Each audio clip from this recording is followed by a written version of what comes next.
Agora eu te vejo, eu sou Marie da Relação Sistêmica e esse podcast ele serve para nós entendermos como que essas relações sistêmicas, que são conexões visíveis e invisíveis, impactam a nossa vida familiar, profissional e empresarial. E eu estou aqui muito alegre, com a honra de estar com a Regina, com o Glauco, os dois nos bastidores me contaram rapidamente que tiveram grandes transformações, né? O Glauco, ele me impactou quando eu li uma dissertação da psicogenealogia. Eu falei assim, gente, tem tudo a ver com essas dinâmicas sistêmicas, né?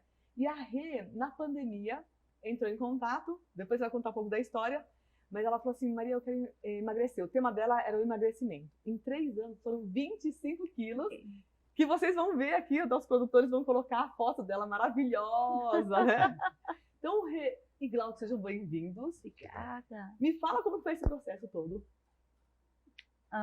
Bom, foi bem assim desafiador, porque eu sempre, toda a minha vida, desde a adolescência, eu sempre tive a tendência a engordar. Então, na verdade, eu mal sabia que tinha a ver com constelação, né? Então, vim trazendo isso. E quando eu tive a minha filha, hoje ela está com 15 anos, eu não quis tomar remédio, eu queria métodos, sabe, naturais para ser para a vida inteira. Não conseguia. Fiquei 13 anos tentando emagrecer com nutri, com nutrólogo, com academia, não conseguia. Fiz terapia, achando que era da minha cabeça, também não. Até que eu ganhei de presente do meu padrinho de casamento, Minoro. Sou muito grata ao Minoro. E me deu de presente porque ele já te conhecia, né, Má? Sabia quanto você é maravilhosa. E para mim foi um presente em todos os sentidos, porque na nossa constelação você me trouxe a questão do meu irmão, né? Meu irmão mais velho, entre eu e o meu irmão mais velho, tive um irmão que não nasceu. Então ele nasceu e já morreu, né? Mas ele nasceu e morreu. Ele é natimorto. Exato. Nossa, mais forte ainda. Aí você me trouxe isso. Eu vinha logo em seguida, né? E eu não tinha esse olhar. Então, a partir de então, eu comecei a ter resultados. E aí, muitas descendentes que tiveram vovô, né? Vovó que casou demais, se separam. Porque é muito pesado eu estar bem com meu marido se elas não puderam nem escolher com quem podiam casar. E até na parte de relacionamento íntimo, elas não conseguem ter prazer. Por quê? Porque já que lá não teve prazer, como que eu me permito ter prazer? Quando a gente entende isso, muita coisa na nossa vida muda. Tanto do relacionamento, né? E aí, me conta um pouquinho como que funciona a psicogenealogia. Bom, a psicogenealogia, na verdade, é um conjunto de estudos relacionados à árvore genealógica, entendendo os padrões que se repetem de geração para geração. Uma das ciências que a gente estuda é a epigenética, assim, né, onde a gente herda certas memórias genéticas e a gente acaba inconscientemente repetindo, seja por herança, né, por legado, enfim. E dentro desse estudo eu fiz uma tese, né, eu trabalhei numa tese para entender os nossos comportamentos como orientais, né, da nossa descendência japonesa. Eu quis entender como a cultura japonesa pode influenciar nossos comportamentos. E foi a partir disso que eu identifiquei vários padrões, né, de conceitos que eu não sabia realmente como foi a formação, né, do Japão. Por mais que a gente é descendente, a gente não tem toda essa história.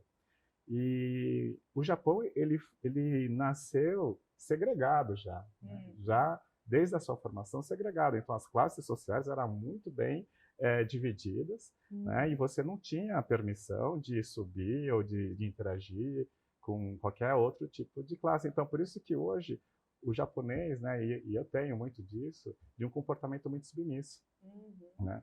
E essa questão, inclusive, até mesmo machista, né, do homem provedor, né, a mulher dona de casa, isso vem da nossa origem. Então, muitas vezes, existe um conflito interno, né, da mulher profissional japonesa que, às vezes, sente essa dificuldade de prosperar porque não permite, né, por nossa herança cultural, as mulheres elas têm que cuidar de casa, cuidar dos filhos, Né? Minha mãe foi assim, minha mãe largou, inclusive, um trabalho, na época, para cuidar dos filhos, cuidar de casa, né? E quando depois eu já era adulto, já estava bem, ela foi realmente se empenhar como empresária e deu super certo, sabe? Assim. Mas, de certa maneira, a gente herda esses padrões inconscientemente. Então, essa questão da segregação, as questões, por exemplo, quando você falou do grupo de mulheres, né, que vinham para o Brasil, é porque, assim, os primeiros que vieram eram homens solteiros. Então, para trabalhar na roça. Né? Então, não tinha com quem se socializar com o sexo oposto. Então, por isso que o próprio governo mandava um grupo de mulheres, e nem por Miai, muitas vezes, mandava um grupo de mulheres porque queriam que aquela geração que estava aqui prosperasse, né, de alguma maneira, ou convivesse socialmente, né, com o sexo oposto. Então, por isso que há esse padrão, né, de comportamento. Então, acho que nesse sentido, para mim, valeu muito a pena entender, inclusive, outros padrões de... uma coisa que eu entendi muito também, a gente estuda na psicogenealogia, é a decodificação de nomes. Então, como o nome, a nossa formação do nome, então o sobrenome, muitas vezes o nosso sobrenome, ele é associado à região que a gente morava. Né? E a Suda tem a ver com plantação de arroz. Então, você veio de uma área que tem plantação de arroz. Exatamente. Entender essas origens, para mim, fez muito sentido do que hoje eu faço, né? E falando nisso, né, depois da nossa conversa, eu tenho 33 anos de carreira de TI, né, e graças a Deus bem sucedido, mas quando eu me apaixonei pelo desenvolvimento humano, né, seja pela PNL, seja por tudo que é relacionado ao desenvolvimento comportamental, né, que para mim mudou muito a minha vida, eu, nos últimos 10 anos, tenho investido nessa área. Então, quando a gente conversou, eu estava em conflito. Porque eu falei assim, como é que eu vou, né, largar a mão de algo que eu estou muito bem, que né, me sustenta, para algo que eu tenho mais, talvez, aptidão hoje, mais vocação hoje. Né? Então, na nossa conversa, eu entendi, né, as razões, talvez até mesmo por esses estudos que eu tenho feito, mas principalmente por nossa conversa, para mim veio esse insight, né, que a gente pode sim equilibrar. A gente não tem essa necessidade de escolher ou mesmo deixar de fazer aquilo que a gente mais ama hoje. Né?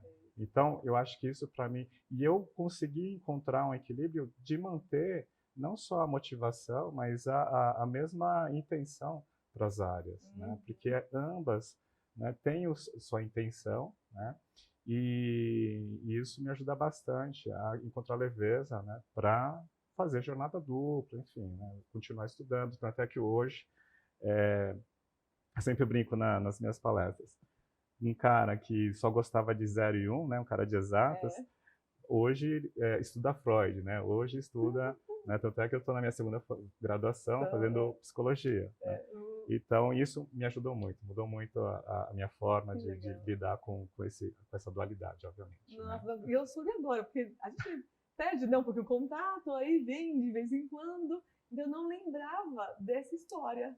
E como é gratificante saber que teve esse processo de escolha não por dois, escolha pela vida, né? Porque você está mudando vidas de pessoas, você está fazendo transformação na vida das pessoas. Né? Sim. E eu não te contei, mas depois que eu li a sua tese, né, eu também tive uma transformação na minha família, porque eu entendi, eu não sabia essa história que você vem, o teu sobrenome está ligada à origem do Japão, né? Então, igual eu tinha uma tia que a gente falava, a tia do Campo Limpo, porque ela morava no Campo Limpo.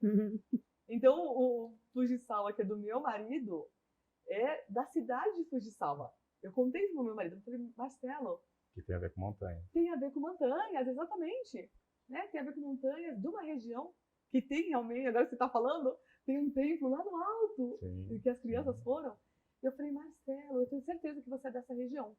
E o primo dele, que também é Fujisawa, né, tem o sangue Fujisawa, ele foi trabalhar no Japão, hoje os filhos já estão formados lá, casaram todos lá. Ele voltou para o Japão, onde que ele está morando? Fujisawa. Olha só! E quando nós fomos para o Japão, nós fomos até a cidade de Fujisawa. Eu falei, Marcelo, eu tenho certeza que vocês vieram daqui, porque eu li teu livro, né, a tua tese.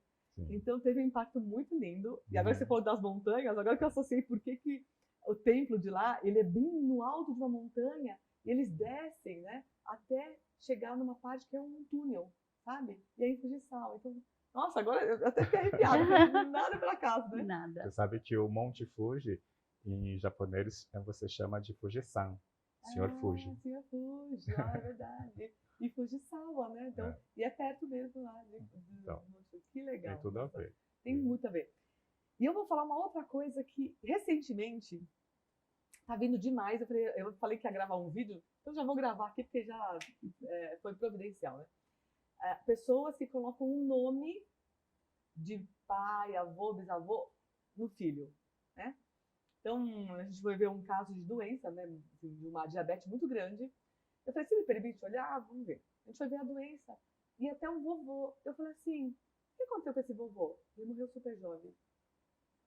Aí foi com o papai. O que aconteceu com o papai? Morreu com a mesma idade do meu avô. E qual que é o teu nome? Qual que é a relação? Ah, então, os dois têm o meu mesmo nome. Eu falei, gente, eu preciso gravar urgente isso. Porque a gente sabe o quanto você carregar o nome de um ancestral impacta na vida dele, né? Porque esse ancestral que tem o mesmo nome, o que ele se sente? A obrigação de tentar resolver tudo aquilo que ficou mal acabado. Exato. Ou eu tento resolver o que ficou mal acabado, ou eu... Continuar a fazer o desejo ou o sonho repetição, da né? pessoa. E quando ele falou assim, não, os dois morreram super novos, eu falei, gente, eu preciso trazer essa consciência para mais pessoas. Porque a gente quer só fazer uma homenagem que é bonito, mas eu tenho, sabe, um avô que morreu super cedo, que foi o caso. Avô, pai morreu super cedo, e ele com uma diabetes.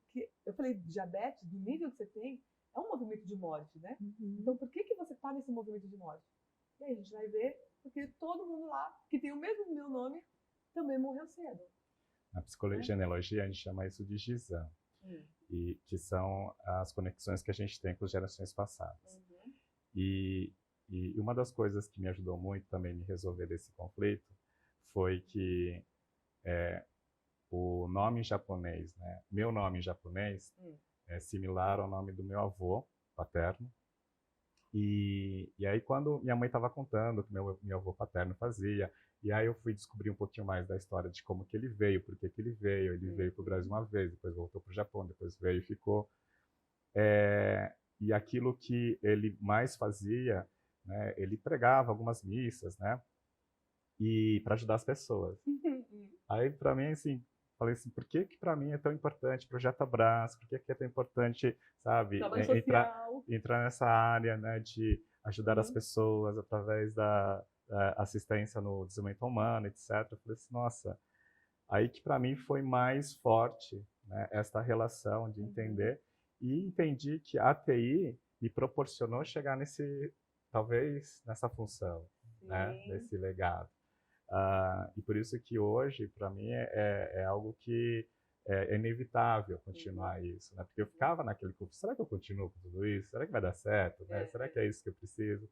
E eu falei, não, depois da nossa conversa, eu juntei tudo isso, esse quebra-cabeça, e as fichas foram caindo, e hoje, realmente, para mim, por isso que hoje eu quero, né, continuar essa minha área acadêmica, enfim, vou até o fim mesmo. Agora. E Mari, só fazer um parênteses.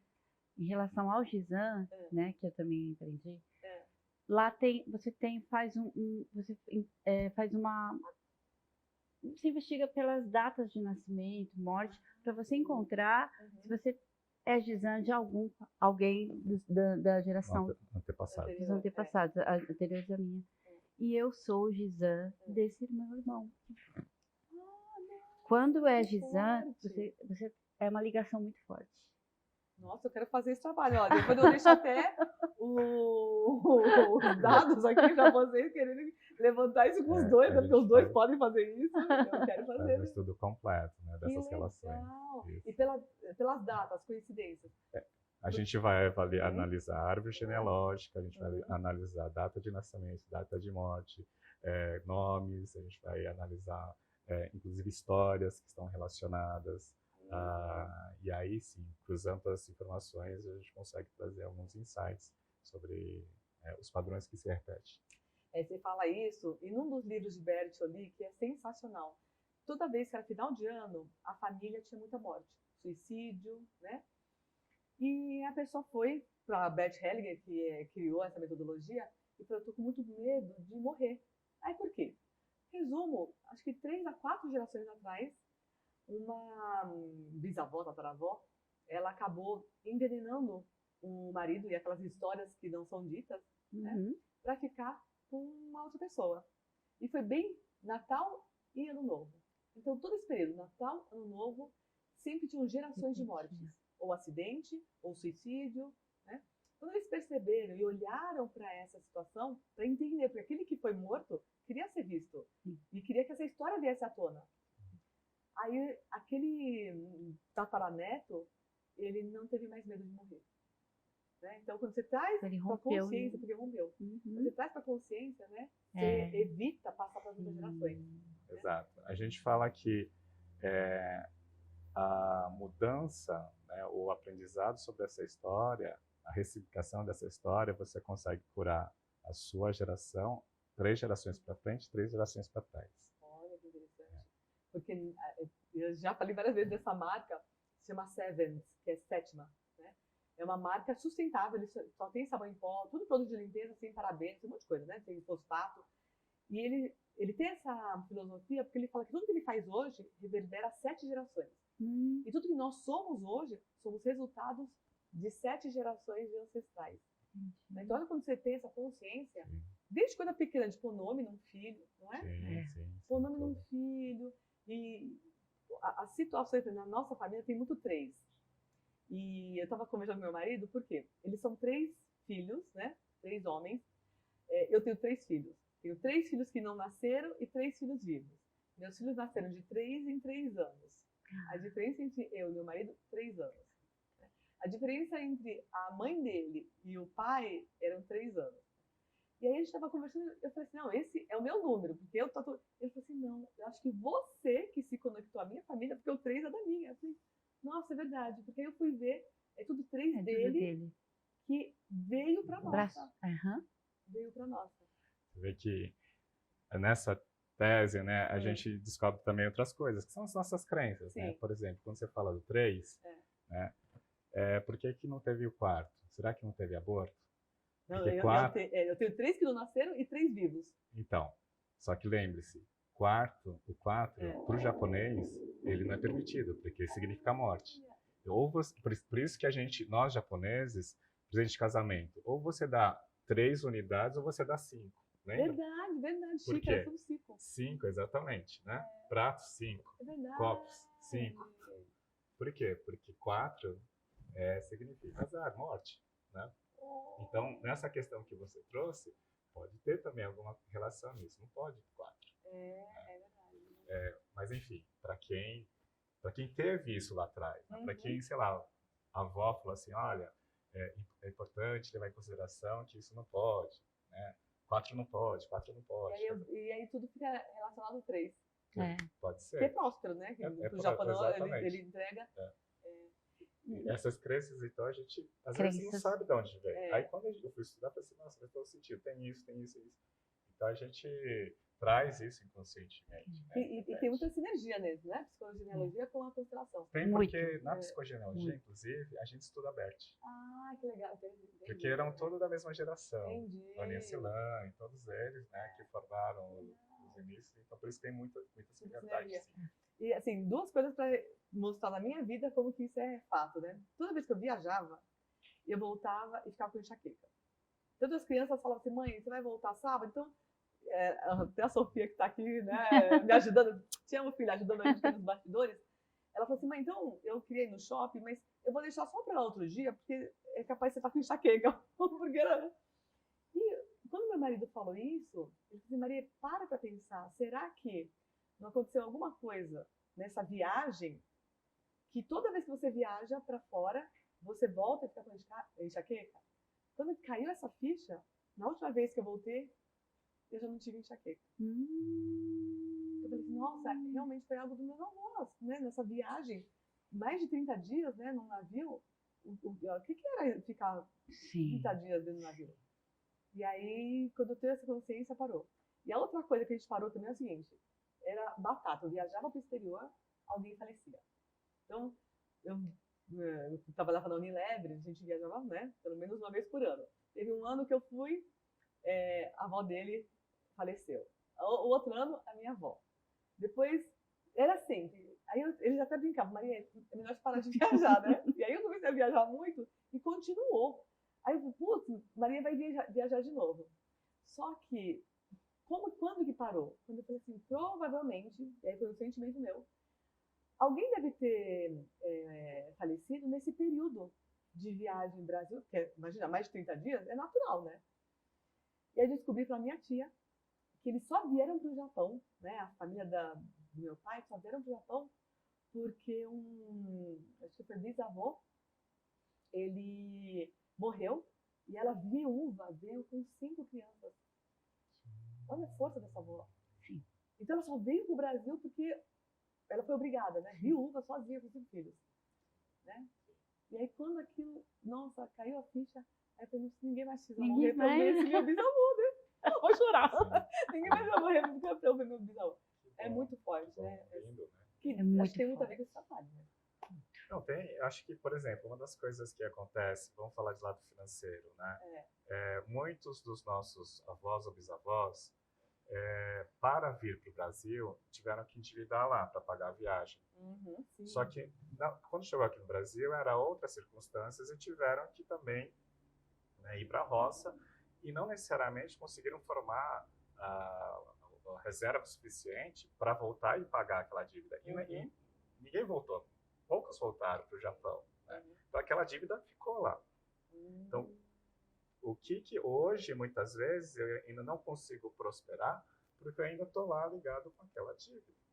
Né? Então, tem esse fator. E, por exemplo, outra coisa que acontece muito, e a gente sabe muito bem, muitos amigos nossos, da nossa geração, voltaram para o Japão. Né? Ou seja, os netos dessa geração que veio, voltou para o Japão para quê? Para trabalhar lá, para fazer a mesma coisa que os japoneses fizeram aqui. O quê? Para trabalhar na fábrica, para tentar ganhar dinheiro, para montar um negócio no Brasil. É a mesma coisa, é igualzinho. Os japoneses vieram para cá com o sonho de prosperar, né? E voltar para o Japão com mais condições financeiras. Só que não deu certo. Agora esses netos foram para lá e tentando fazer a mesma coisa. O que está acontecendo? Muitos ficaram lá. Muitos estão lá. Sim, muitos é o caso do primo do meu marido, né? Que os filhos já, né, casaram lá, fizeram faculdade lá. Nossa, é muito ruim. Quando a gente começa a entender que esses padrões que se repetem, você tem essa consciência e você consegue parar. Exatamente. Então, acho que é tão importante esse trabalho, né? Essa consciência, né? Sim, então, porque traz para a consciência. Traz para a consciência. Tudo que a gente consegue olhar. Assim, hoje, esse nosso bate-papo foi também uma sessão terapêutica para mim. Porque mas nada por acaso, a gente fala muito da sincronicidade, né, Maria? Então, eu acho que tudo vem a favor, eu acho que qualquer processo, né, hoje que eu estudo mais a saúde mental, né, a nossa consciência, a inconsciência, o processo cognitivo, tudo é um aprendizado, seja você trabalhando alguém ou você recebendo algum aprendizado, é sempre uma troca e é recíproco. Né? Acho que isso é o que a gente serve de melhor. E às vezes a gente não se dá conta, né? A gente subestima isso. Né? De aproveitar esse conhecimento. Porque nessa conversa vem um insight para mim, como vem para você, como para a Regina, assim por diante, ou quem está assistindo. Com certeza, vai se beneficiar demais. Vai ter outros insights. E agora, tá vendo? Você falou assim, por que eu vou lá? Você vai falar para a Regina? Você eu falei, não, mas assim... Eu vou fazer lá. Falou mais que eu. Na verdade, eu falei exatamente isso. Porque a Regina tem uma super transformação, né? Eu falei assim, bom, o que eu posso falar? O que eu posso agregar, né? Eu não sei, eu estava assim, meio reticente. Não, e foi, olha, muito obrigado. Olha, gratidão. A gente que agradece. Não, vários descendentes, vou colocar assim, alguma coisa para chamar a atenção dos orientais, assim, né? Para conhecer um pouco mais da nossa história. Estuda a história. Olha, você sabe o que aconteceu, Maria? A gente nunca teve vontade de ir para o Japão. Agora vocês vão. E você sabe que, olha, os nossos filhos, com 10 anos, foram fazer intercâmbio, né? Então, eles já foram para lá, a gente nunca foi, a gente nunca teve interesse. E talvez por todos esses estudos que eu tenho feito, aí quando a gente perguntou para eles, né, ou para a Michelle, na verdade, que ela fez 15 anos ela fez 15, você quer uma festa debutante? Ela falou, não, eu quero ir para o Japão. Que fofa. Aí agora, né, tá bom, vamos nos preparar, estamos planejando e tal. Uhum. E para mim tem sido, assim, fantástico, porque agora eu estou estudando japonês, né, porque eu quero me virar, Uau! tá? Bloco É dedicado, claro, né? E agora eu quero, inclusive, estar lá para estudar tudo isso que eu escrevi, né? Na Nossa, prática, lá vai ser em loco. maravilhoso. Parabéns, ó, manda notícia, Sim. porque é realmente um presente estar lá. Né? Você já foi? Eu fui 3 vezes. Ah, E a primeira vez eu me senti excluída, porque quando você chega lá, você é brasileira, você é gaijin. sim. E aqui no Brasil você é japonesa. Isso, sim. exato. Né? Sim. Então eu me senti muito mal. A primeira vez é Sim, muito nova, somos 16 nômades, anos, né? Sim. 16? 16. Ah. A segunda foi como turista. Né? Eu fui a trabalho, mas assim, turistei. Eu falei, nossa, um mundo de Japão que eu não conhecia. Porque a primeira eu trabalhei Uhum. e paguei o meu passeio em 3 meses. Eu fui estudante, né? Que a gente fala arubaito, 3 meses. Isso. A outra eu fui como turista, mas a terceira, que eu fui com os meus 3 filhos, Ah, foi transformador. Nossa, e eu já tinha lido a tua tese, então Ah, foi mais que ainda. Eu falei assim, Marcelo, Fujisawa, né? Então, assim, tem que conhecer a história pra curtir. E na volta foi muito tocante, porque, ó, eu vou chorar. Eu comecei a fazer pra gente voltar pro Japão. Eu falei, gente, o que foi isso pros nossos avós Sim. estarem voltando de navio, né? 60 Porque me deu uma dias. nostalgia quando a gente foi para o aeroporto para voltar pro Brasil. Eu falei, o que foi isso? Então eu agradeci muito. Falei, gente, vocês passaram por tudo isso, vai ficar muito mais velho. Então, o conhecimento, olha só, 3 vezes, mas a última, depois de ler a sua tese, vou deixar aqui disponível. Foi transformadora. Obrigada, viu? Nossa, muito obrigada pelo bate-papo Parabéns aqui. pelo vídeo. Obrigada. Agora eu te vejo. Eu sou Marie, da Relação Sistêmica. E estão aqui todos os links para você me achar em todos os canais. Um beijo e até o próximo capítulo.